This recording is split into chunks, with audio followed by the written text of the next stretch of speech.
Good morning, you're watching Hornbill TV. The Election Commission of India announced by-polls to 5 assembly seats in Assam that fell vacant following the resignation of 5 legislators who were elected to the Lok Sabha in the general elections. The 5 constituencies being Behali, Saguri, Doai, Bonga and Sidli, the pollings for which will be held on 13th November and the counting is to take place on 23rd November. With polls just around the corner in many states that include Jharkhand, Maharashtra and Uttarakhand, Assam too is witnessing its own share of increased campaigning with unfortunate poll violence incidents as well, which happened in the past few days. Now, BJP is confident of winning 4 out of 5 seats, barring Saguri, which they are saying would face a stiff contest. Let us get more detailed report from our Assam correspondent, Anirudh. Hello. Hello. Hello, yes. Good morning, Anirudh. Good morning. Yes, thank you for joining with us. And kindly let our viewers know that what is the detailed situation of the by-polls that are happening and how the campaigning is going on in Assam right now for these 5 seats. Yes, Lee, you see, this time Assam is going for the 5 seats. The seat itself won't make any difference as such to overthrow a government or to form a government because these are by-elections. But both BJP and the Congress, 2 main parties in Assam, are battling it out because in 2026 Assam is going for polls, which is just 1.5 years from now. So you see, this 5 seats is sort of an example for what would be in future for both these parties. That is the reason why they are battling it out. Congress has fielded in all the 5 seats, while BJP has fielded 3 seats, and as well as they have given 2 seats to the alliance partner AGP and UPPL. AGP is contesting in Bonga and UPPL is contesting in Sidli. Apart from that, BJP is contesting in these 3 seats. You see, the Chief Minister of Assam, Dr. Himanta Biswa Sharma, is busy with Jharkhand polls as he is also in charge, co-in charge of that state. But he had to fly down 2-3 days back and campaign for all these 3 seats. He initially said that he won't have to come out here, and his all the ministers and in charges of respective districts would take care of these seats. But you see, the Congress is pressing so hard to gain and win these seats. That's why the Chief Minister of Assam had to fly down to these all these constituencies and he's campaigning right now. And he himself has said, we asked him a question, how much confident you are of winning the seats, where he said that we are confident of winning all the 4 seats. On only 1 seat, he didn't name the seat, but we know in Saguri there will be a tough fight for him, and for which he said we are going to win 4 seats. In 1 seat, we will have a tough fight. Play. Yes, yes. In Doai, it is Indian National Congress versus BJP head-on, and it's JioTV versus Nihar Ranjan Das. So, how is the situation in Doai right now? Since it's let's say it's one-on-one. Yes, it's a direct fight between the Congress and Doai and the BJP in Doai seat. Because you see, Doai seat, it has been, in traditionally also we have seen over the years, it has been a direct fight between these 2 parties only. Dhrubajyoti Purkaiskar is a son of former MLA his father has won twice from Doai seat in 1972 and in 1985. Yes. And that's why the Congress has banked and pushed him as a candidate, and they are saying he's a local. Whereas Nihar Ranjan Das, that the Congress is alleging that he's an outsider. That's what the agenda they've said before the voters, that he's an outsider. He will come, win the seat and go out, and he won't care about your constituency. That is the reason. But BJP, when Dr. Himanta Biswa Sharma came, and he said that this chap has worked in Doai itself. He has completed his class 10 from Doai, one school in Doai, and he taught in Doai in a school. So he has served in Doai, so he's a better person for them. And he has served as also Mandal secretary in Borjalanga, which is part of the Doai constituency. So they are banking on their agenda of that we have fielded a very good candidate out here. And the Congress is saying that they have fielded Dhrubajyoti Purkaiskar, so he is a son of a former 2-time MLA. So the fight is on between these 2 parties directly in Doai. Yeah, it seems like it's more of a dynastical politics versus a person who has been there in the field, who has connected with the people. Exactly. In fact, that's what when Chief Minister Dr. Himanta Biswa Sharma went to Saguri and he was campaigning in Saguri in order to woo the voters. He said that, you see, Rakibul Hussain, who has become the MP from Dhubri now, winning more than by a margin of 10 lakh votes, is the highest in the country. Rakibul has fielded his own son, Tanzil Hussain in Saguri. Rakibul himself comes from a background. His father, Nurul Hussain, was a MLA from Saguri. That's the reason why Chief Minister Dr. Himanta Biswa Sharma was saying that it's like the same dynastic politics that we are witnessing out here in Saguri, where there are many other candidates who are competent enough to be a candidate and win and serve that constituency. Rather than giving them a chance, Rakibul has forced his son to sit and compete from this seat. That is why he is trying to woo the voters that this sort of politics is not good for the society as well as for the people living in those areas. And that is the reason we have seen a big tussle in Saguri. There was even fights between both the political parties of the Congress and the BJP. Yeah, very true, very true. And it's not a hidden fact that Congress has always been involved in dynastical politics. But shifting our focus to Bonga now. The Assam Gana Parishad has a female candidate, Dipti Mai, and she's also head on against Brajenjit, who is from the Indian National Congress. So, what is the situation there in Bonga as well?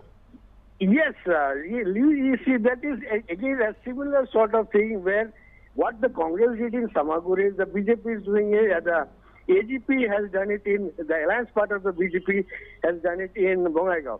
Yes. Bonga, 8-time MLA, who is now MP, Fani Bhushan Chaudhary's wife has, contesting from that seat, Dipti Moi Chaudhary. And you see, 8-time MLA, he was from that seat. So they think that these seats are of ours, and that is why we should file that candidate itself. There was a rift for this nomination between their own party, AGP also, when the name came up. But they went on with Dipti Moi Chaudhary, the wife of former MLA and current MP from Bongaigaon, Fani Bhushan Chaudhary. Dipti Moi Chaudhary is contesting there.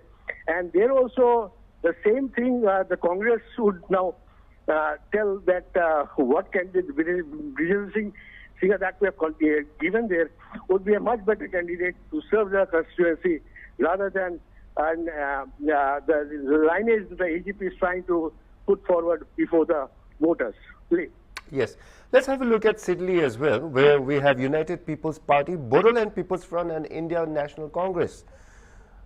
Which according to you is on a better footing right now over there? You see, the BTC is run by the UPPL right now, and it's an alliance partner of the BJP, and the UPPL has a better chance there. But BPPF, Hangrama Mohila's party, too, won't like to give away the seat so easily. But that's why the BJP is confident and saying that they will win 4 out of the 5 seats, and there will be a contest.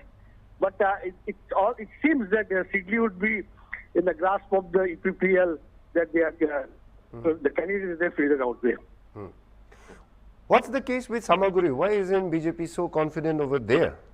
It's a Congress versus BJP versus Aam Aadmi Party.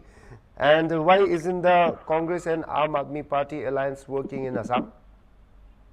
You see, in Saguri, there is another factor that is called the AIUDF, All India United Democratic Front, which is a party based basically by the Muslim community, backed by the Muslim community. Yes. And Saguri has a sizable portion of is a constituency with the majority is Muslims. So that is the reason why they are confident of getting this. AIDF indirectly has said that they will be supporting Tanzil Hussain, the Rakibul's son, to win from that seat. That is the reason why Chief Minister Dr. Himanta Biswa Sharma is skeptical about whether he is going to win that seat or not. That's why he's saying that it will be a tough fight out there. Oh. And recently, just 2 weeks ago, there was poll violence in Saguri, where a BJP worker, Mr. Bibul Sekia, had to lose his life, unfortunately. How has that affected the BJP campaigning? BJP campaigning as such, I said that it's a tough fight in Samaguri, but whatever be the case, Rohibul Hussain, the MP from Dubri, won't like to lose their seat at any cost. He has fielded his son. It is a prestige matter for him because he has backed his own son to win that seat. And this time around, if he wins, then he can keep a good stronghold of Samaguri. That is why both BJP is trying its level best to win that seat. They are confident that we will somehow manage to get the seat from the grasp of the Congress. But it could, we have to wait and see till 23rd of November when the election results are out. As you mentioned earlier, that since this is just by-poll for just 5 of the seats, I want us and our viewers to ponder upon one thought. Will BJP make a mistake because it's focusing so much on Jharkhand, Maharashtra, and also there's a by-poll coming up in Uttarakhand as well. So while BJP is focusing on all these bigger states, will it lose all the 5 seats in Assam? Is that mistake possible? You see, Mali, Dr. Himanta Biswa Sharma is right now not only a figure within Assam. He is not only a figure within the regional states of Northeast. He has become a national figure now for the BJP party. He, in fact, if you go back and see what happened to the Maharashtra elections last time around, when after the elections, he changed the party, and the entire force came down to Guwahati, and they were put up in a hotel in Guwahati, and the entire government was changed. So he plays a big role for the BJP and among the the hardcore group members of the BJP, and that is why they look upon him as a big player to get them the seats and get them in the elections. That is the reason why they are focusing more on Jharkhand. He's camping there day in and day out, and only for 2 days he came, and that's why he campaigned in Assam for this. He initially said that I won't campaign in any of the countries. My ministers and my other party officials would handle the situation. But seeing what is happening in Assam right now for the 5 by-election seats, that he had to come and campaign for this seats in Exactly. Assam's Chief Minister, Dr. Himanta Biswa Sharma, is a very charismatic and very influential leader indeed.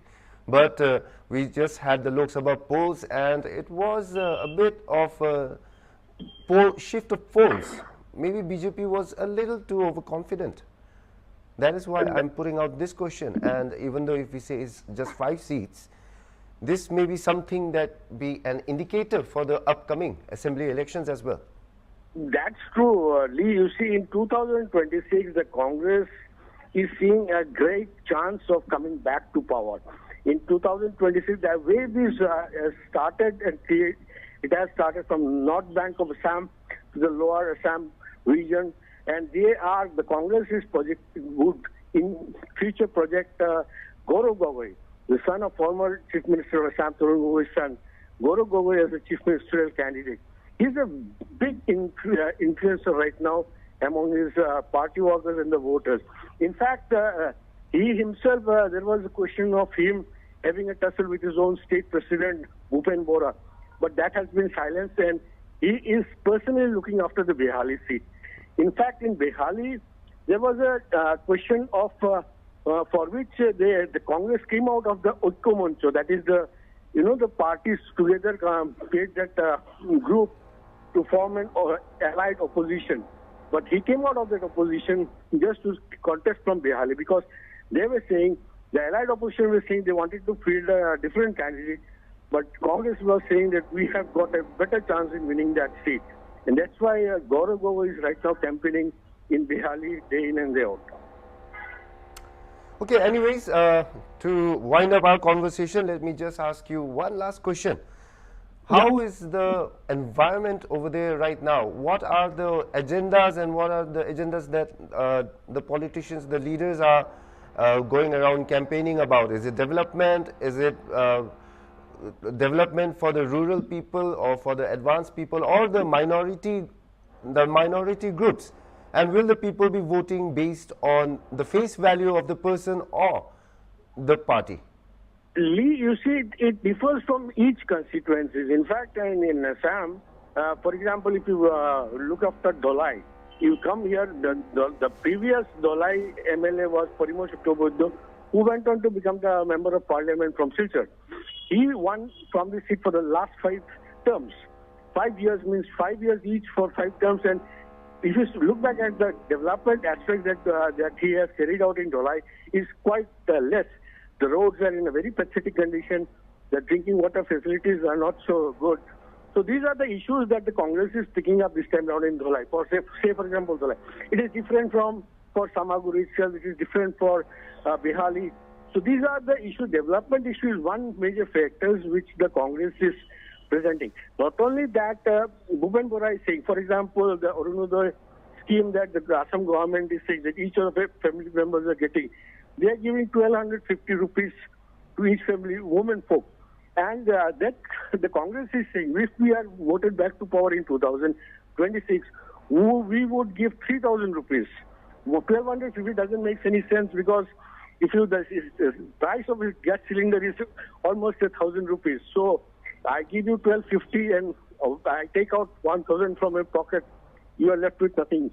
So the Congress is saying that we'll give much better facilities to 2036, 3,000 rupees. Not only that, in the power sector, the smart meter issue is a big issue in Assam. They are saying we'll be giving 200 units free to each household. Lee. Yes. Thank you so much, Anirudh, for joining with us and giving us such detailed information on these upcoming by-polls. And for any more news, for any more new updates, we'll be connected with you. That is all we have for now in this news bulletin. For more news and the latest updates, keep watching Hornbill TV.